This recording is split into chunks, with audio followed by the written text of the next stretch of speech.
जो हमने देखा है, अभी हमें उस देखने का जो चेला है उसका जो चरित्र है, उसका जो स्वभाव है, उसके बारे में परमेश्वर का वचन हमें क्या कहता है।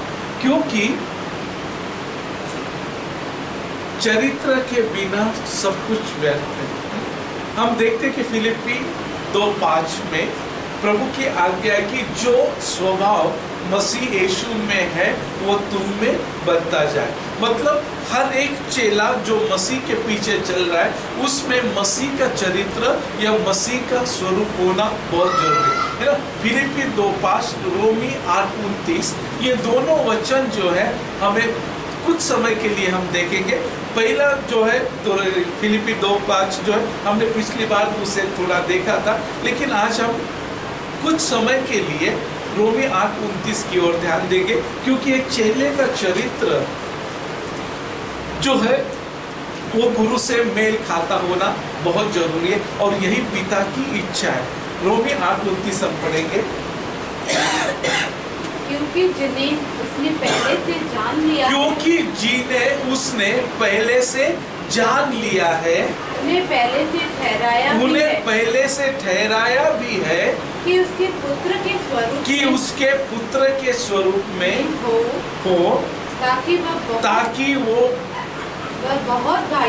बहुत भाइयों में पहलोटा मतलब प्रभु यीशु मसीह बहुत से भाइयों में पहलौटा ठहरे। इस कारण पिता जो दो बातें जो है पिता के बारे में हमारे बारे में पिता जो कह रहा है वो ये है कि मैं उन्हें क्या जिससे वो जानता था। पहली बात क्या है, बहुत बार हम इस बात को भूल जाते हैं और बहुत बार हम गवाही देते हैं ना। अगर आप सबको मैंने गवाही पूछी है या मैं भी जब गवाही देता है तो मैं बताता हूँ 27 मई 1990 को मैं सुसाइड करने जा रहा था, तब प्रभु मुझे मिला और मेरा उद्धार हो गया। लेकिन परमेश्वर का वचन इफिस 1:4 के अनुसार क्या कहता है कि इस दुनिया को बनाने से पहले पिता परमेश्वर ने मसीह यीशु में आपको चुनकर अलग किया कि हम उसके सामने पवित्र और निर्दोष रहे। मतलब परमेश्वर कब से जानता है आपको? 8:29 में वो कहता कि मैं जो जिसे वो पहले से जानता, मतलब इस सृष्टि को बनाने से पहले वो आपको और मुझे जानता था। आप और मैं एक खास व्यक्ति है। वो कहता है कि इस सृष्टि को बनाने से पहले उसने मसीह यीशु में हमें चुना है। मतलब तब से वो जानता। जब रोमी 8:29 में वो जब कहता है पहले से जिसे वो जानता था, पहले से मतलब कुछ दिनों पहले या आपके जन्म के बाद नहीं, तो इस सृष्टि के जन्म से पहले परमेश्वर आपको जानता था और उसने जिसे वो जानता था उसे उसने क्या किया? ठहराया है ना। ये जो ठहराया है, ये जानना जो है वो किस लिए? तो इफिस 1:4 के अनुसार कि उसके सम्मुख पवित्रता और निर्दोषता में बने रहे। मतलब परमेश्वर आपको और मुझे उस सृष्टि को बनाने से पहले जानता था, लेकिन जो जानते थे उनको ठहराया, वो ठहराया और उसके बाद में बुलाया। 3 बात: जानना, ठहराना, बुलाना। तुम्हारा और मैं, जब आपने और मैंने मसीह के सुसमाचार को सुना, उस सुसमाचार को स्वीकार किया, परमेश्वर के पुत्र को अपने उद्धारकर्ता के रूप में कबूल किया, उस दिन परमेश्वर के साथ आप जुड़ गए और उस दिन से लेकर आपके और मेरे मृत्यु तक या मसीह के आने तक जो है हमारा ये जो जीवन है उस परमेश्वर की उपस्थिति में, पवित्रता में और निर्दोषता में बने रहे। लेकिन ये जो हमारा जानना और ठहराया गया है, ये ठहराया जाना के पीछे एक मकसद है और वो मकसद है मसीह का रूप हम में आए। परमेश्वर ने क्यों बुलाया हमें? उसके पुत्र के प्रतिमा के रूप में या उसके रूप में बनने के लिए उसने क्यों बुलाया? तो जैसा वो पवित्र है वैसे पवित्र होने के लिए उसने हमें बुलाया है। परमेश्वर का पवित्र वचन हम देखते हैं 2 कोरिन्थ 3:18 के अनुसार। 2 कोरिन्थ 3:18।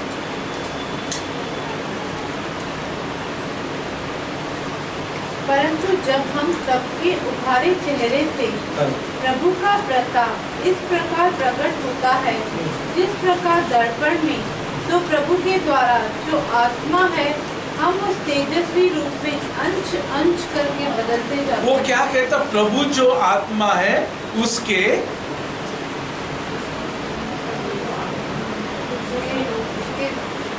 हम उस तेजस्वी रूप में उसके तेजस्वी रूप में अंश अंश करके बदलते जाते।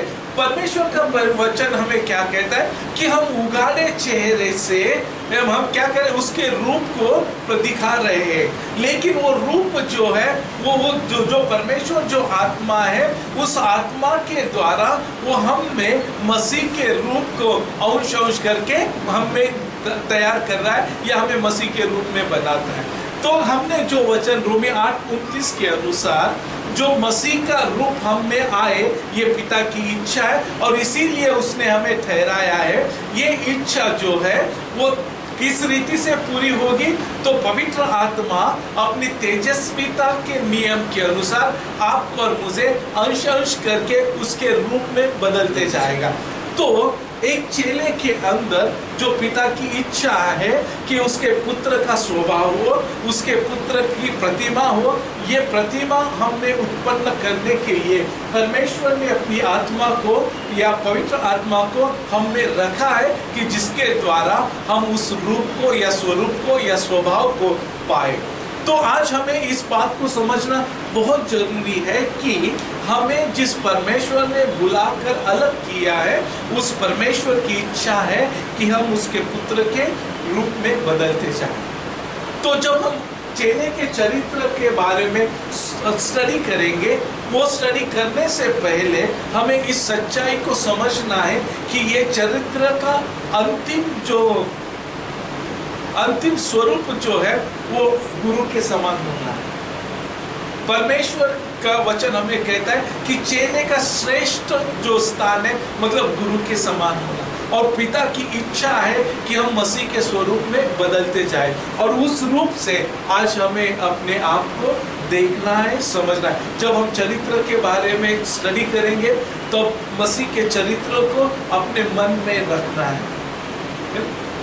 सारी बातों को हम सीखेंगे, लेकिन उस रूप को कभी भी ना भूलना, क्योंकि परमेश्वर पिता परमेश्वर की यही हर एक व्यक्ति के बारे में इच्छा है। हमने देखा कि वो बहुत से भाइयों में पहलौठा थे। इब्रानी की पत्री 2 अध्याय का 10 और 11 वचन में हम देखते हैं,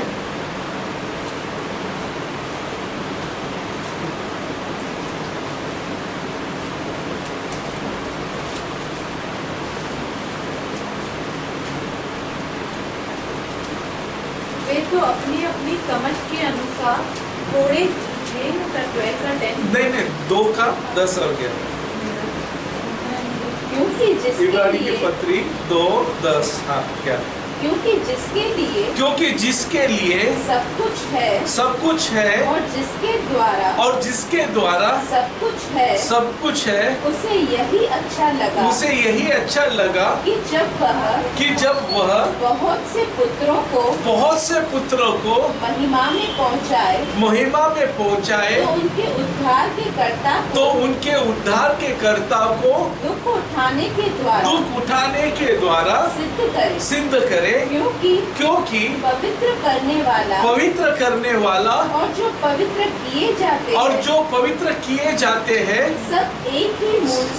सब एक ही मूल से मतलब हम देखते हैं कि 10 वचन में लिखा है कि बहुत से पुत्रों को महिमा में लाने के लिए उनके उद्धार के कर्ता को दुख सहने के द्वारा सिद्ध करे। और आगे कहता है कि क्या कहता है, क्योंकि पवित्र करने वाला और जो पवित्र किए जाते हैं सब एक ही मूल के, और इसलिए वो उन्हें भाई कहने से नहीं लजाता है। तो परमेश्वर का वचन क्या कह रहा है कि पवित्र करने वाला प्रभु यीशु मसीह पवित्र होने वाले हम दोनों भी एक ही मूल से मतलब पिता से और इस कारण प्रभु यीशु मसीह हमें अपना भाई कहने से नहीं लजाता है ना। लेकिन हमें भाई बनाने के लिए पुत्र को महिमा में लाने के मतलब आप जो परमेश्वर के आज ले पालक पुत्र का अधिकार आपको मिला है, आपको उस पद में लाने के लिए प्रभु यीशु मसीह को उस कैलवरी के सूली पर अपने आप को बलिदान करना पड़ा और जिसके द्वारा उसने आपको और मुझे उस महिमा में लेकर आया है। तो हमें इस बात को समझना है कि हम उसके पुत्र परमेश्वर के पुत्र प्रभु यीशु मसीह हमें अपना भाई कह रहा है, प्रभु यीशु मसीह हमें अपना चेले के रूप में देख रहा है। लेकिन उन सारी बातों को एक साथ मिलाकर हमें इस बात को समझना है कि पिता की अंतिम इच्छा है कि हम भी उसके बेटे के रूप में बदलते जाएं। और यही बात जो है आने वाले दिनों में हमारे चरित्र में, हमारे स्वभाव में उस बदलाव को हमें पाना है, मसीह के रूप को, स्वभाव को हमें लाना है। और ये कार्य कोई मनुष्य नहीं कर सकता, मैं नहीं कर सकता, कोई सेवक नहीं कर सकता। ये कार्य कौन करेगा? पवित्र आत्मा करेगा, जो 2 कोरिन्थियों 3:18 के अनुसार अंश करके हमें उसके रूप में बदलते जाएगा। और इस 2 रूप को पाने के लिए हमें उसके अधीन होना बहुत जरूरी। अब अगर हम उसके अधीन नहीं हुए तो हम उस रूप को नहीं पा सकते जो परमेश्वर हमें देखना चाहता है। हम पतरस की दूसरी पत्री 1 अध्याय और 3 से 6 वचन पढ़ेंगे। पतरस की दूसरी पत्री 1 अध्याय 3 से 6 वचन। क्योंकि उसके ईश्वरीय सामर्थ्य ने सब कुछ जो जीवन और भक्ति से संबंध रखता है हमें उसी के पहचान के द्वारा दिया है जिसने हमें अपनी ही महिमा और सद्गुण के अनुसार बुलाया है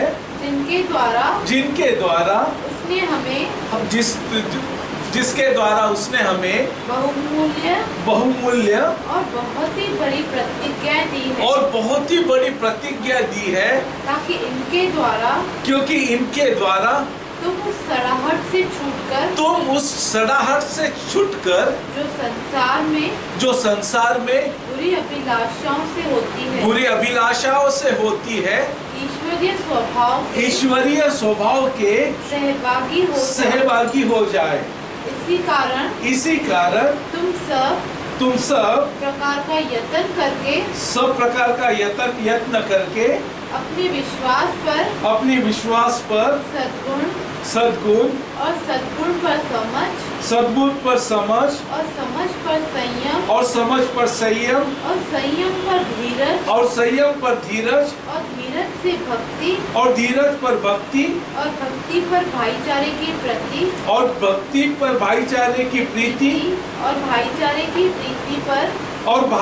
की प्रीति पर प्रेम बढ़ाते जाओ है ना। बस अभी हमें पहली बात जो है, हमें 3 और 4 वचन को पहले हम देखेंगे और बाद में बाकी के बारे में देखें। हम 3 वचन में देखते हैं, वहां लिखा है क्योंकि उसके ईश्वरीय सामर्थ्य ने सब कुछ जो जीवन और भक्ति से संबंध रखता है। क्या लिखा है? क्योंकि उसकी ईश्वरीय सामर्थ्य ने सब कुछ जो जीवन और भक्ति से संबंध रखता है हमें उसी की पहचान के द्वारा दिया है। क्या लिखा है? उसी की मतलब किसकी? मसीह की पहचान के द्वारा हमें क्या मिला है? तो वो ईश्वरीय सामर्थ्य जो जीवन और भक्ति के लिए आवश्यक है। मतलब जो परमेश्वर का जो सामर्थ्य हो, जो जीवन और भक्ति जीने के लिए आवश्यक है, मसीह की पहचान के द्वारा हमें क्या मिला है ना। आगे कहता है जिसने हमें अपनी ही महिमा और सद्गुण के अनुसार बुलाया। जिसने हमें अपनी ही महिमा मतलब उसकी खुद की मसीह की जो महिमा है, उस महिमा में सद्गुण और सद्गुण के अनुसार बुलाया है ना। तो परमेश्वर का वचन हमें कहता है कि एक मसीह जीवन जो भक्तिपूर्ण है वो जीने के लिए जिन बातों की आवश्यकता है उन सारी आवश्यकताओं को जो दुनिया की नहीं तो ईश्वरीय है, मतलब परमेश्वरी है, वो उसने मसीह की जो हमारी पहचान हुई उस पहचान के द्वारा हमें मिला। अगर आज कोई विश्वासी कहता है कि मैं पवित्र मार्ग में नहीं चल पाता हूँ, है ना, तो इसका मतलब है कि वो भी सही रीति से नहीं जान रहा है। बहुत बार आपको भी जब आप काउंसलिंग के लिए या वो विजिट करते हो तो बहुत सारे लोग आपको कहते होंगे कि ये प्रॉब्लम है, ये नहीं कर पा रहा हूँ, वो नहीं कर पा रहा हूँ, ये नहीं छूट रहा है, वो नहीं छूट रहा है, या मैं बहुत चाहता हूँ लेकिन नहीं कर पाता। इसका एक कारण क्या है कि जिस पहचान के द्वारा हमें ये ईश्वरीय सामर्थ्य मिला है कि जीवन और भक्ति के लिए जीने के लिए, उसमें हम कहीं कम है। और वो कमी कहाँ से आती है?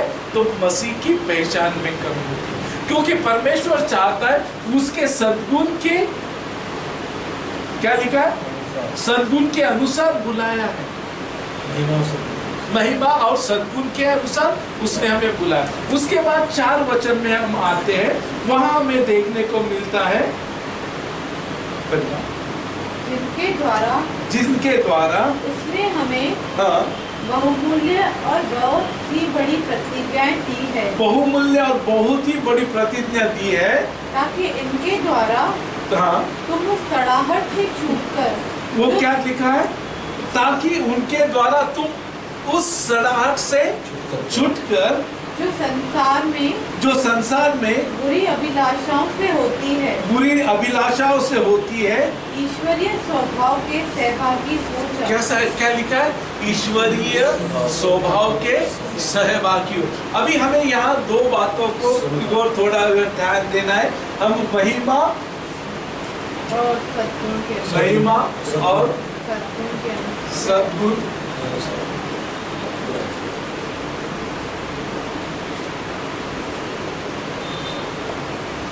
दूसरी बात ईश्वरीय स्वभाव। ये जो बुलाहट है आपकी, उस बुलाहट जो है वो महिमा और सद्गुण के अनुसार आपको और मुझे परमेश्वर ने क्या किया है? बुलाया है ना? और वो इसलिए बुलाया है कि आप में भी वो ईश्वरीय स्वभाव आ जाए।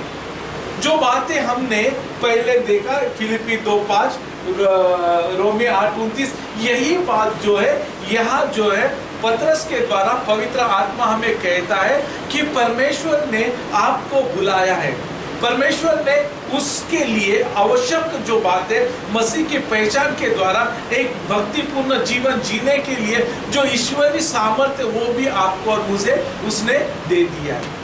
आज हम कोई भी व्यक्ति जो मसीह में है ये कंप्लेन नहीं कर सकता कि मैं जी नहीं पा रहा हूँ एक पवित्र जीवन, क्योंकि परमेश्वर कह रहा है कि ऑलरेडी ये ईश्वरीय सामर्थ्य जो है मसीह के द्वारा हमने पा लिया है, जो जीवन और भक्ति के लिए आवश्यक है। और वो वही नहीं रुकता, तो आगे कहता है कि उसके महिमा और सद्गुण के अनुसार उसने हमें बुलाया है। आगे कहता है इसलिए कि हम उस ईश्वरीय स्वभाव के भागी बन जाए। आज हम इस बात को समझना बहुत जरूरी है। परमेश्वर ने जो बातें आपको नहीं दी है वो आपसे नहीं मांगेगा। परमेश्वर ने जिन बातों की करने की योग्यता आप में उत्पन्न की है या पवित्र आत्मा के द्वारा जो आपको उसने दिया है उसी के अनुसार वो आपसे मांगेगा। परमेश्वर जब कहता है हमारे चरित्र के बारे में, अगर मसीह का स्वभाव हम में उत्पन्न हो, तो परमेश्वर का वचन कह रहा है कि उसने उसके ईश्वरीय सामर्थ्य को जो हमें उस भक्तिपूर्ण जीवन जीने के लिए आवश्यक है ऑलरेडी मसीह यीशु में दे दिया है। और अभी वो चाहता है कि हम उसके महिमा और सद्गुण के अनुसार उसके ईश्वरीय स्वभाव के हिस्सेदार बन जाए, भागी बन जाए। तो हर एक चेले को इस बात को समझना बहुत जरूरी है कि उस परमेश्वर ने जो आपको और मुझे बुलाकर अलग किया है वो परमेश्वर की इच्छा क्या है। क्योंकि फिर से मैं पीछे जाता हूँ, जिसे वो पहले से जानता था उसे उसने ठहराया, पहले से जानता था और उसने ठहराया किसके लिए? उसके पुत्र के रूप के लिए। अभी कहता कि उसी मसीह यीशु में वो भक्ति और जीवन जीने के लिए परमेश्वर का सामर्थ्य उसने हमें दे दिया है। इतना ही नहीं तो उसकी महिमा और सद्गुण के अनुसार उसने आपको और मुझे बुलाया कि हम उसके ईश्वरी स्वभाव के भागी बने। तो फिर आज कलीसिया, ये हमारा व्यक्तिगत जीवन में हम क्यों कमजोरी महसूस करते हैं एक पवित्र और पूर्ण जीवन जीने की? ऐसी क्या बातें हैं? क्योंकि यहाँ क्या लिखा है, ताकि उनके द्वारा तुम उस सड़ाहट से छूटकर जो संसार में बुरी अभिलाषा से होती है ईश्वर के ईश्वरी स्वभाव के सब। मतलब कहीं ना कहीं ये जो संसार की बुरी अभिलाषा है हम में है, जो क्या उत्पन्न करती है? सड़ाहट को उत्पन्न। सड़ाहट का मतलब जो नाश होने वाला है, जो खराब होने वाला है, जो खत्म होने वाला है, उसको क्या करती है? उत्पन्न करती है। लेकिन वो उत्पन्न करने वाली क्या है? संसार की अभिलाषा। परमेश्वर का धन्यवाद हो कि उसने उस अभिलाषाओं से मुक्ति पाने के लिए परमेश्वर ने वो ईश्वरी स्वभाव के अनुसार हमें बुलाया। उसने उस ईश्वरी सामर्थ्य हमें दी है कि हम उससे क्या हो? मुक्त हो। तो हमें इस बात को समझना बहुत जरूरी है कि हमारा रोज का जीवन जीते समय हमारे ऊपर हर समय अलग अलग रीति से अलग अलग लोगों के द्वारा, शैतान के द्वारा, समाज के द्वारा, दुनिया के द्वारा ये अभिलाषाओं को जगाने की कोशिश शैतान के द्वारा हर समय होती है। प्रभु यीशु मसीह की जब उसने परीक्षा की तब हमें उसे देखने को मिला। प्रभु यीशु मसीह के सामने सारी दुनिया की बातों को रखा और कहा मुझे नमन कर, ये सब कुछ मैं तुझे दे दूंगा। और वही बात वो आज भी हमारे साथ कर रहा है, क्योंकि ये जो संसार की अभिलाषा है वो सड़ाहट को क्या करती है? उत्पन्न करती है। क्योंकि प्रभु परमेश्वर का वचन यूहन्ना 10:10 में कहता है, चोर आता है चोरी करने, घात करने, नाश करने। ये जो संसार की अभिलाषा है जिसका इस्तेमाल शैतान हम में उस घात और नाश के लिए या सड़ाहट के लिए करता है। लेकिन हमें जागरूक रहना बहुत जरूरी है, क्योंकि उसने वो ईश्वरीय स्वभाव जो है हमारे लिए दिए। और उसके बाद में हम 5 वचन में जाते हैं जहाँ हम चरित्र के बारे में देखते हैं। वहाँ क्या लिखा है 5 वचन में? इसी कारण तुम सब प्रकार का यत्न करके अपने विश्वास पर सद्गुण। बस अभी यहाँ जो शब्द सबसे पहले यत्न करके, उसका मतलब क्या है? आपको परिश्रम करना है, ट्राई करना है ना? ऐसे ही नहीं कि हम बैठ गए, प्रार्थना करने बैठ गए और बोले अभी मैं विश्वास में बढ़ गया या प्रभु का स्वभाव मुझ में आ गया। ऐसा नहीं। पौलुस कहता है कि मैं अपने शरीर को मारता हूँ और उसे कूटता हूँ। प्रभु यीशु मसीह कहता है मैं मसीह के साथ सूली पर चढ़ गया। फिलिपी के पहले अध्याय में, तीसरे अध्याय में कहता है कि मसीह यीशु को पाने के लिए जो कुछ मेरे लिए लाभदायक था उसे मैंने कूड़ा कचरा समझकर उसे डाल दिया है। वो कह रहा है कि मैं अपने शरीर को और संसार की अभिलाषाओं पर मारकर उस पर जय पाकर मसीह के रूप में आगे बढ़ते जा रहा हूँ। आज हमें इस बात को समझना बहुत जरूरी है कि मसीह विश्वासी जीवन जीने के लिए, एक चेले के रूप में अपने जीवन को आगे बढ़ाने के लिए हमें यत्न करना होगा, हमें लड़ना होगा हर दिन। बहुत बार हम शैतान ने ये किया, शैतान ने वो किया।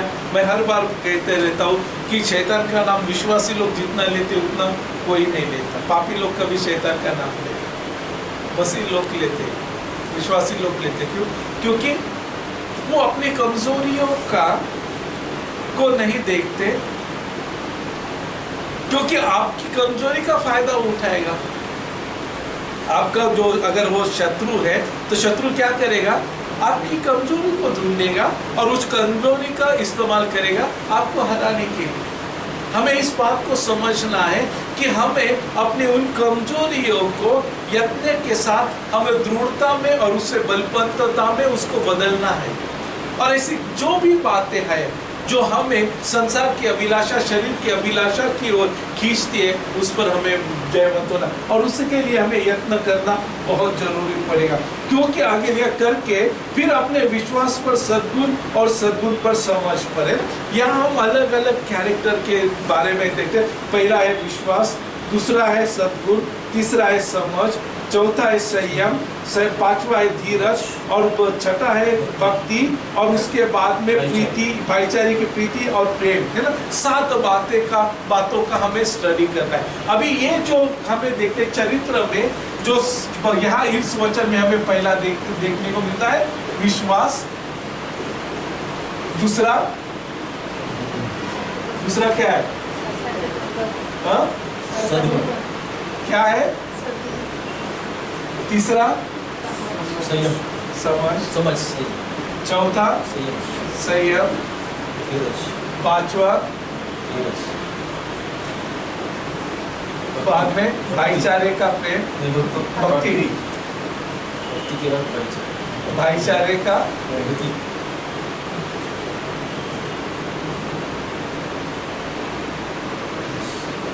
और बाद में प्रेम। 1 2 3 4 5 6 7 8 9 हमें इसका स्टडी करना है।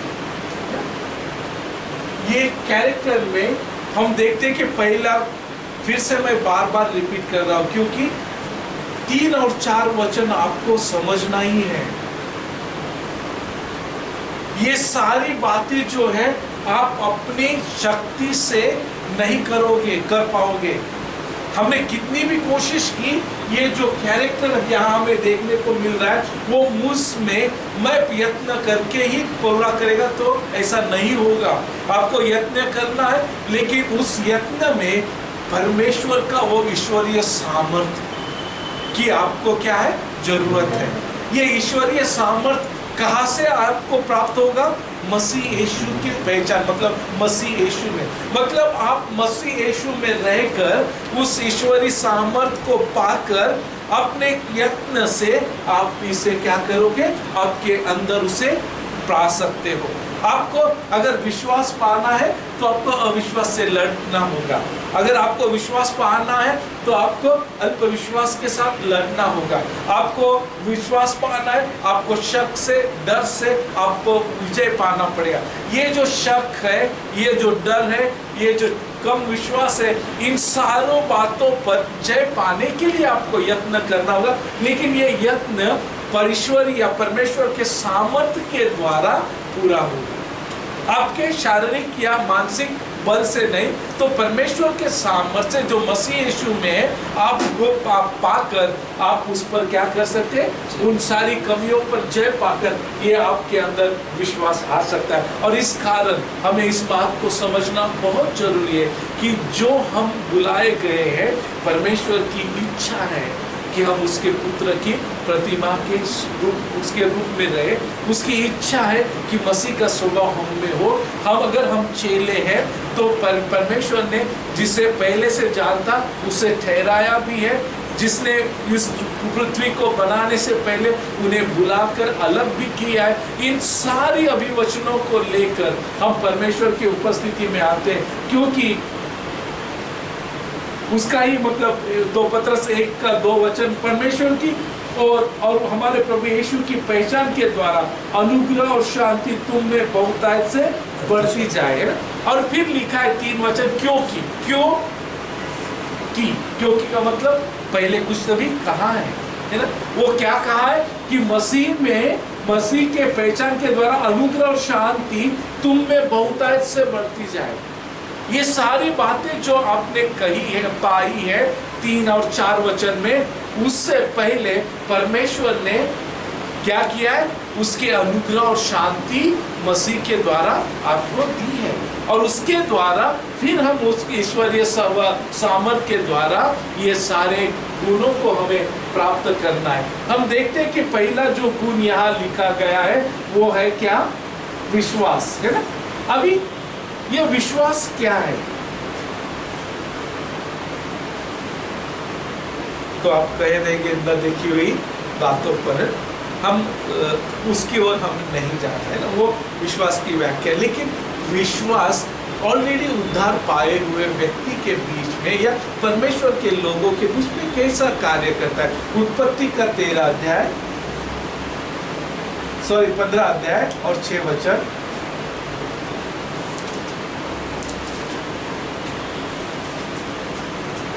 उत्पत्ति 15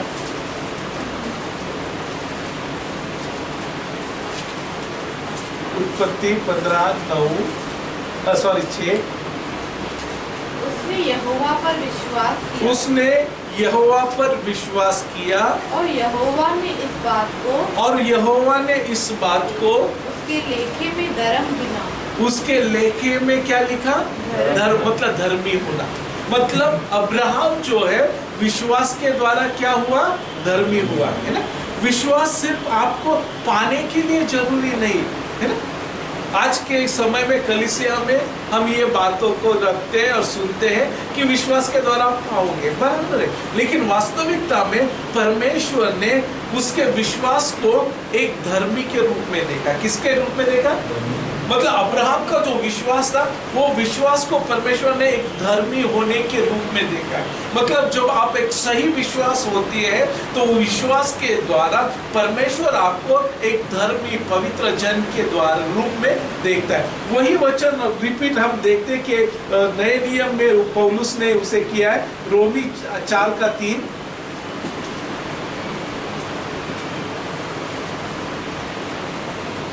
पवित्र शास्त्र क्या कहता है? पवित्र शास्त्र क्या कहता है?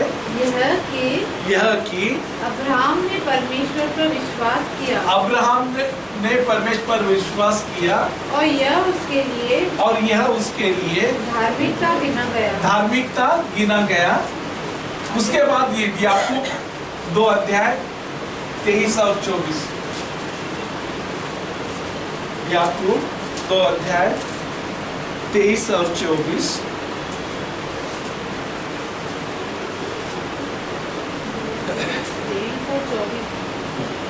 और पवित्र शास्त्र का यह वचन पूरा हुआ। अब्राहम ने परमेश्वर का विश्वास किया और यह उसके लिए धर्म गिना गया और वह परमेश्वर का मित्र कहलाया। इस प्रकार तुमने देख लिया कि मनुष्य केवल विश्वास ही से नहीं वरन कर्मों से भी धर्मी ठहरता है। अभी यहाँ 2-3 बातों को एक साथ मिलाया है, लेकिन आज हमें ये एक ही विश्वास के बारे में ही हम सोचने वाले।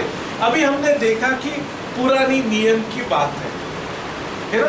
15:6 परमेश्वर पिता परमेश्वर यहोवा परमेश्वर ने अब्राहम के विश्वास को धर्मी के रूप में स्वीकार लिया। यही बातों को वो हमसे भी बात करते समय हमारे लिए एक उदाहरण रख रहा है ना। जब नए नियम में उसको वो फिर से इस्तेमाल इसलिए कर रहा कि यही बात आपके लिए और मेरे लिए भी है कि जिस रीति से अब्राहम विश्वास के द्वारा धर्मी ठहराया गए, उसी रीति से आप और मैं भी विश्वास के द्वारा क्या होंगे? धर्मी ठहराए जाएंगे ना। और इस कारण उसको पुरानी वाचा के जो वचन को उसने नई वाचा में लेकर आए हैं। याकूब के पत्र में उसमें और कुछ एडिशन करता है। यहाँ जो कार्य है, यहाँ क्या लिखा है कि विश्वास से धर्मी ठहराया। आगे क्या लिखा है कि वो विश्वास और कर्मों के द्वारा भी क्या हुआ? धर्मी ठहराया। तो ये कर्म क्या थे?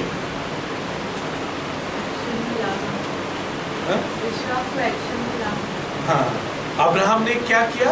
परमेश्वर की उस बुलाहट को सुनकर उसने परमेश्वर पर विश्वास किया और वो परमेश्वर की आज्ञा के अनुसार अपना घर, अपने रिश्तेदार, अपने गांव, अपना देश छोड़कर परमेश्वर ने जहां उसे कहा था वहां वो आया। और ये जो विश्वास के कार्य उसने किए, वो कार्य भी धर्मी के रूप में परमेश्वर ने स्वीकार किया। और यही बात याकूब आगे कहता है कि विश्वास काम बिना मरा हुआ है और ऐसा मरा हुआ विश्वास किसे भी बचा नहीं सकता है। तो अब्राहम का ये विश्वास था जो उसे धर्मी बनाया था।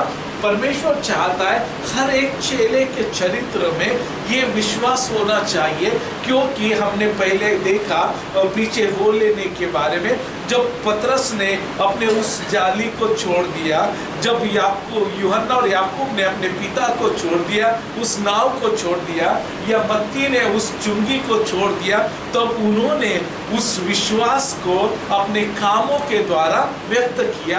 आप और मैं जब मसीह के चेले हो, परमेश्वर ने आपको और मुझे बुलाकर अलग किया है।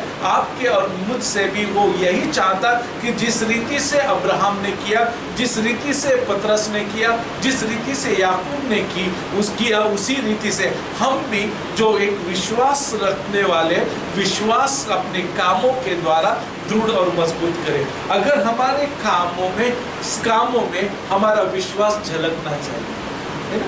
उनके कामों में उनका विश्वास झलक गया।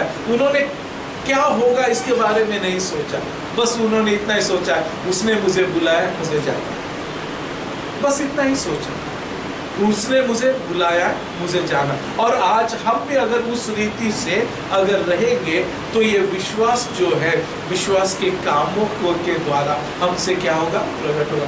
अभी ये विश्वास और हमें क्या करता है, हम देखते हैं कि याकूब का पहला अध्याय 3 वचन,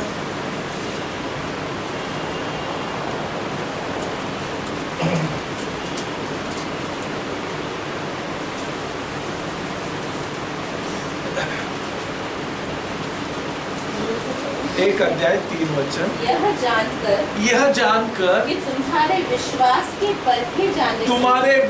के परखे जाने से धीरज उत्पन्न होता है, पर धीरज को अपना पूरा काम करने दो। अभी हम देखते हैं ये जो विश्वास है वो आप में क्या करता है, धीरज उत्पन्न करता है। और वो धीरज जो है वो जो उसे अपना काम करने दो। मतलब ये विश्वास जो आता है वो हम में वो धीरज उत्पन्न होता है, जो धीरज जो है वो हमें कामों के द्वारा प्रकट करते हैं। हम उसके बाद दूसरी बात हम देखते हैं कि विश्वास जो है यूहन्ना 1 अध्याय का 12 और 13 वचन के अनुसार विश्वास के ही द्वारा उसको स्वीकार करने से हम मसीह के परमेश्वर की संतान बने। मतलब विश्वास जो है हमें पहले वचन में या उत्पत्ति 15:6 में देखा, वो हमें धर्मी ठहराता है। विश्वास याकूब 1:3 के अनुसार हम में धीरज उत्पन्न करता है। विश्वास हमें परमेश्वर की संतान बनाता है। उसके बाद में हम देखते गलीसी का 2 अध्याय 4 और 5 वचन,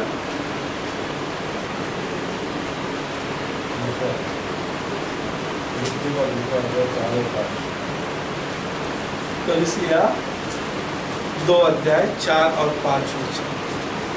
यह मैं इसलिए कहता हूँ कि कोई मनुष्य तुम्हें लुभाने वाली बातों से धोखा न दे। यद्यपि मैं शरीर के भाव से तुमसे दूर हूँ, तो भी आत्मिक भाव से तुम्हारे निकट हूँ, और तुम्हारे व्यवस्थित जीवन को और तुम्हारे विश्वास की जो मसीह यीशु में है दृढ़ता देखकर प्रसन्न होता। वो कहता है कि मसीह यीशु में जो आपका विश्वास और वो विश्वास का जो दृढ़ता है उसे देखकर मैं क्या होता हूँ, प्रसन्न। लेकिन ये विश्वास जो दृढ़ता जो है वो उन्हें व्यवस्थित जीवन जीने के लिए सामर्थ्य देता है। मतलब ये जो विश्वास है एक व्यवस्थित, अभी व्यवस्थित जीवन का मतलब परमेश्वर की वचन के अनुसार या परमेश्वर की इच्छा के अनुसार जो जीवन हम जीते हैं वही व्यवस्थित। नहीं तो आपको और मुझे लगता है अच्छा है इसलिए वो नहीं। तो परमेश्वर की व्यवस्था के अनुसार, परमेश्वर की इच्छा के अनुसार जो आप जीवन जी रहे हैं उसके लिए वो कह रहा है कि वो प्रशंसा कर रहा है। लेकिन वो कहाँ से, तो जो विश्वास की दृढ़ता आप में है उसी विश्वास की दृढ़ता के द्वारा आप वो जीवन जी सकते हैं। उसके बाद हम देखते हैं कि जो विश्वास एक तीमुथियुस की पहली पत्री 1 अध्याय 5 वचन, आज्ञा का सारांश यह है कि शुद्ध मन और अच्छे विवेक और कपट रहित विश्वास से प्रेम उत्पन्न हो। हाँ। आगे उसका 9 और 10 वचन पढ़ना। यह जानकर कि व्यवस्था धर्मी जन के लिए नहीं, पर अधर्मियों, निर्कुंशों, भक्तिहीनों, पापियों, अपवित्र और अशुद्ध मनुष्यों और माँ बाप के घात करने वालों, हत्यारों, व्यभिचारियों, पुरुषगामियों, मनुष्य के बेचने वालों, झूठ बोलने वालों और झूठी शपथ खाने वालों और इनके अत्यधिक हरे उपदेश के सब विरोधियों के लिए ठहराई गई है। अभी वो बातें हम रखेंगे, बाजू में रखेंगे, लेकिन पहली बात जो है 1:5 में पहले देखें, शुद्ध मन और अच्छे विवेक, कपट रहित विश्वास, है ना। हमें एक अच्छा विवेक होना चाहिए, हमें एक शुद्ध मन का होना चाहिए, और उसके लिए जो कपट विरहित जो विश्वास है ना। अब ये कपट रहित विश्वास का मतलब क्या है ना। अगर आप बोलेंगे अरे यार आपको एक नहीं समझ रहा, कपट रहित मतलब जिसमें कपट नहीं है ऐसा विश्वास, लेकिन फिर उसका मतलब ये होता है कि ऐसा विश्वास भी है जिसमें कपट है। समझ में आ रहा है? मतलब ऐसा विश्वास भी है कि जिसमें कपट है। मतलब परमेश्वर नहीं वो उस बात को चाहता, वो चाहता है कि जिसमें कपट ना हो। तो हमारे विश्वास की परख होनी बहुत जरूरी है कि जिसके द्वारा हम उससे से खरे निकलकर परमेश्वर की उपस्थिति में आए। तो जो सबसे बड़ी पहली बात जो है, हम देखते हैं कि ये जो विश्वास है, जो विश्वास हम में क्या उत्पन्न करता है, धीरज। वो विश्वास जो है वो हमें पहली बात है धर्मी बनाता है, वो हमें परमेश्वर की संतान बनाता है, वो हमें धीरज लाता है, वो हमें क्या करता है, व्यवस्थित जीवन जीने के लिए सहायता करता है। ये सारी गुण जो है उस विश्वास के द्वारा हम में उत्पन्न होती है, और वो हम में मसीह का जो चरित्र है या चेले का जो चरित्र है उसमें उसे परावृत्त करते हैं। और इस कारण आज हम इस बात को समझना है, विश्वास सिर्फ पाने के लिए नहीं, तो विश्वास हमें बनाने के लिए भी सहायता करता है। विश्वास सिर्फ हमें परमेश्वर से पाने के लिए नहीं, तो विश्वास हमें बनाता भी है, और वो विश्वास की आज हमें जरूरत है। हम प्रार्थना करें। पवित्र और जीवित परमेश्वर, हम आपको धन्यवाद देते और आपको ऊंचा उठाते। प्यारे पिता, आपके अभिषेक के लिए, आपके अगुवाई के लिए हम धन्यवाद देते। प्यारे पिता, हमें आपने आज इकट्ठा किया, आपने पवित्र आत्मा का मार्गदर्शन दिया, धन्यवाद देते। प्यारे पिता, हर एक भाई बहन बच्चों को आपके पवित्र हाथों में समर्पित करता हूँ। हर एक को सही सलामत घर पहुँचाना, आशीषित करना, और आज जो कुछ शिक्षा हमने पाई है उसे समझने के लिए, ग्रहण करने के लिए और उसके अनुसार चलने के लिए हमें सहायता, और खास करके पवित्र आत्मा का अभिषेक और मार्गदर्शन करना। सारी महिमा आपको देते हुए प्रार्थना प्रभु यीशु के पवित्र नाम में मांगता हूं, आमीन। पिता परमेश्वर का प्रेम, प्रभु यीशु मसीह की शांति और पवित्र आत्मा की सहभागिता और पिता पुत्र पवित्र आत्मा का आशीष हर एक के साथ सदा बना रहे।